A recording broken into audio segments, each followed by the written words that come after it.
नमस्कार, मी वैशाली मधुर भोज रेसिपी मध्ये तुमचं मनपूर्वक स्वागत। चला मग मजेदार रेसिपीला सुरुवात करूया। आज मी तुम्हाला मस्त अशी भरली वांगी कशी बनवायची ते सांगणार आहे। तर भरली वांगी बनवत असताना यामध्ये मी कुठलंही वाटण न करता मस्त अशी सोप्या पद्धतीने तुम्हाला ही भरली वांगी करून दाखवणार आहे। तर बनवायलाही सोपी आहे आणि खायला तर खूप अशी टेस्टी लागते। तर इथे मी 6 वांगे घेतलेले आहेत। तर वांगे घेताना आपल्याला छोट्या आकाराचे म्हणजे मीडियम साईजचे आपल्याला वांगे घ्यायचे आहेत।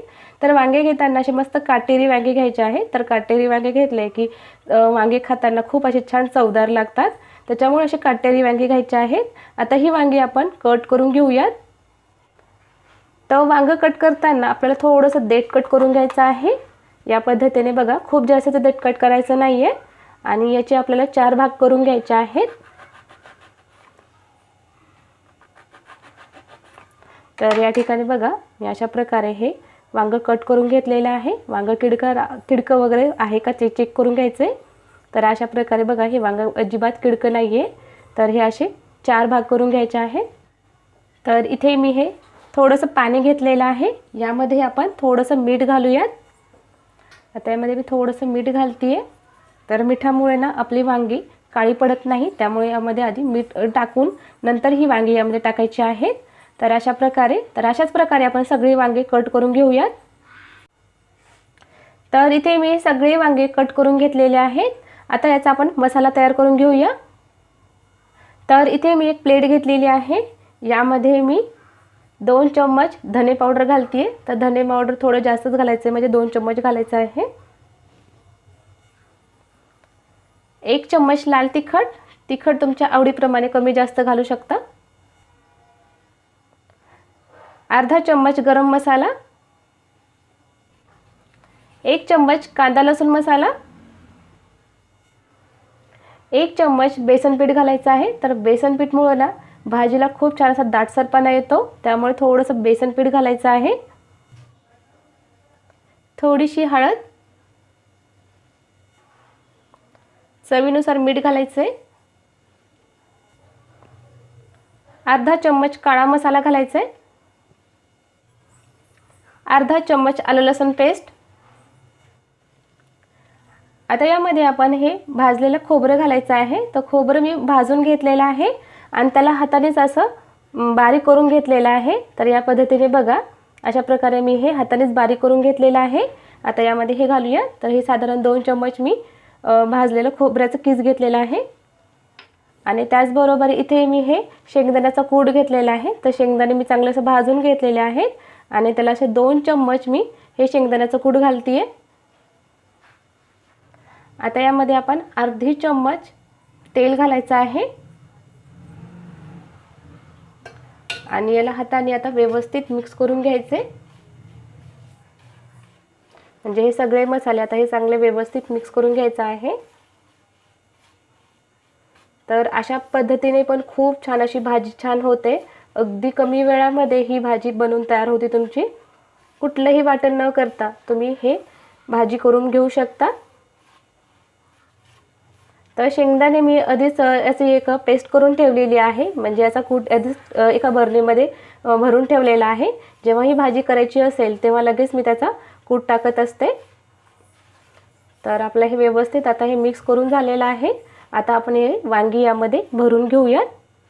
तर इथे मी एक वांग घेतलेला आहे। आता यामध्ये आपण हा मसाला भरून घेऊयात।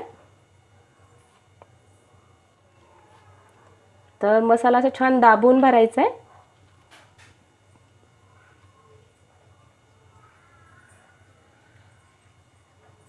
तर या ठिकाणी बघा, अशा प्रकारे मी या वांग्यामध्ये मसाला छान भरून घेतलेला आहे। तर अशाच प्रकारे आपण सगळी वांगी यामध्ये भरून घेऊया। तर इथे मी सगळी वांगी भरून घेतलेली आहेत आणि इथे थोडासा मसाला राहिलेला आहे, ते आपण फोडणीला देणार आहोत। चला आता आपण फोडणी द्यायला सुरुवात करूया।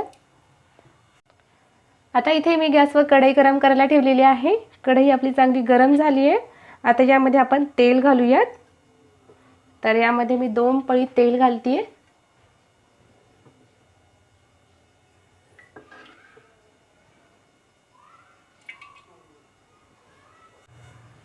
तेल चांगलं गरम झाले, यामध्ये मी थोडेसे जिरे घालतीये।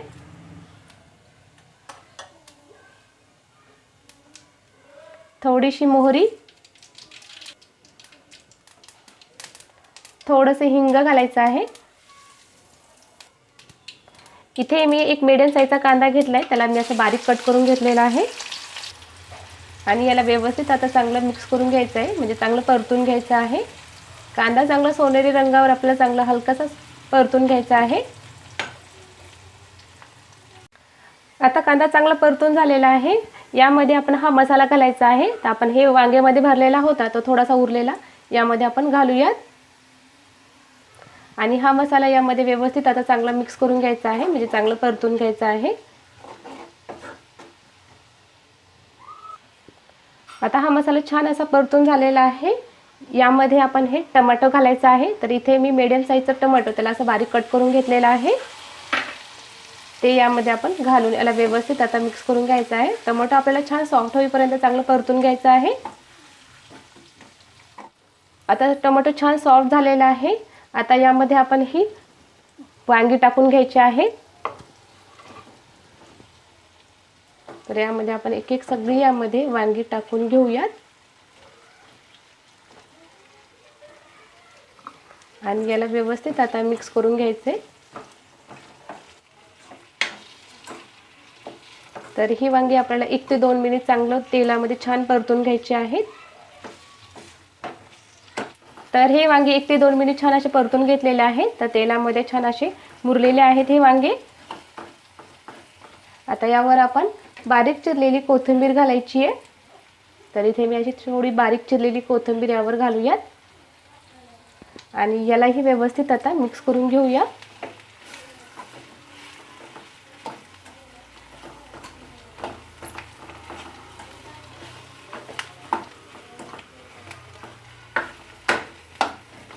तर ही वांगी एकदम छान अशी टेस्टी लागतात. अगदी कमी वेळामध्ये झटकीपट असे हे बनवून तयार होतात. चवीला तर खूप, याचा रस्सा तर खूप जबरदस्त लागतो. चवीलाही खूप छान असे जबरदस्त लागतात ही वांगी. आता हे व्यवस्थित चांगलं परतून झालेलं आहे. आता यामध्ये आपण पाणी घालूयात. तर पाणी आपल्याला थंड घालायचं नाही, थोडंसं गरम करून घालायचं आहे. तर एकीकडे मी हे पाणी गरम करायला ठेवलं होतं. आता यामध्ये आपण पाणी घालायचं आहे. तर यामध्ये गरम करूनच पाणी घालायचं आहे, थंड वगैरे घालायचं नाही. आणि हे व्यवस्थित आता मिक्स करून घ्यायचे. तर पाणी तुमच्या आवडीप्रमाणे कमी जास्त घालू शकता, पण थोडं जास्तच पाणी घालायचं आहे. जसे जसे हे वांगे छान शिजत येतात त्याला छान असा घट्टपणा यायला लागतो. तर इथं बघा, सुरुवातीला तुम्हाला ही ग्रेव्ही थोडीशी पातळ वाटत असेल, पण जशी जशी ती छान शिजत येते त्याला छान असा दाटसरपणा यायला लागतो. कारण की आपण यामध्ये शेंगदाण्याचा कूट घातलेला आहे आणि त्याचबरोबर आपण यामध्ये बेसनसुद्धा घातलेलं आहे, त्याच्यामुळे त्याला छान असा दाटसरपणा यायला लागतो. आता याला उकळी येईपर्यंत गॅस आपण हाय फ्लेमच ठेवायचा आहे. तर गरम पाणी घातल्यामुळे त्याला लगेच अशी उकळी यायला लागते. तर या ठिकाणी बघा, याला छान अशी उकळी यायला लागलेली आहे. आता यावर आपण झाकण लावून याला आपण 10 ते 15 मिनिट चांगलं शिजवून घ्यायचं आहे. तर इथे गॅस लो फ्लेमच ठेवायचा आहे. तर 10 मिनिटानंतर तुम्ही पाहू शकता, मस्त आपल्या भाजीला कलर आला आहे आणि टेक्स्चर तर खूप जबरदस्त झालेला आहे. तर आपली वांगी आता शिजली का नाही चेक करून घेऊया. तर बघा, याचा रस्सा देखील काय जबरदस्त आपली ही भाजी तयार झालेली आहे. तर बघा, खूपच छान आपली ही वांगी इथं छान झालेली आहे. तर आपलं वांगं शिजलं का नाही चेक करून घेऊया. तर बघा, आपलं वांगंही छान शिजलेलं आहे, म्हणजे याचा देठ छान शिजला हे समजायचं आपलं वांगं छान शिजलेलं आहे. तर बघा, याचा रस्सा तुम्ही पाहू शकता, छान अशी ग्रेव्ही खूप छान तयार झालेली आहे. बघा, आपली ही भाजी मस्त आचारी लोक जी बनवतात अगदी तशा टाईप सारखी आपली ही वांग्याची भाजी इथं बनवून तयार आहे. तर इथे आपण गॅस बंद करून घेऊया आणि ही तुम्हाला भाजी एका सर्व्हिसिंग बाउलमध्ये काढून दाखवते. तर इथे मी एक सर्व्हिसिंग बाउल घेतलंय, यामध्ये आपण ही भाजी टाकून घेऊया. तर बघा, आपली ही मस्त अशी आचारी टाईप सारखी आपली ही भाजी बनवून तयार झालेली आहे.